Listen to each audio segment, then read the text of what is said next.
আপনার লেগে তো আমি যারা বেশি দেখছি তুমি লেখাগুলো ঠিক করো, আমার লেখা ঠিক করো। এতটা স্পেস দিছো কেন? কোন ক্লাসে কোনো অসুবিধা বসলে বোঝাতে? এখানে ক্লাস 3 পড়াচ্ছে নাকি? ফাইনাল লিখবে ঠিক আছে? ম্যাডাম ওকে একটু বুঝিয়ে দাও তো ওই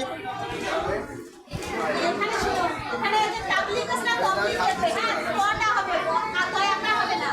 আর এখানে ওই গাছপালা ছিল কয়লা লিখো, কয়লা তাহলে তুমি তাহলে লিখো। তারপর এখানে হবে স্টুডেন্টরা কখন তোমার কাছ থেকে দূরে সরে যাবে। ডাবল পেন আছে? হ্যাঁ ডাবল পেন আছে? হ্যাঁ সই করে দিয়ে দিতে হবে। রেডি গিয়ে আমার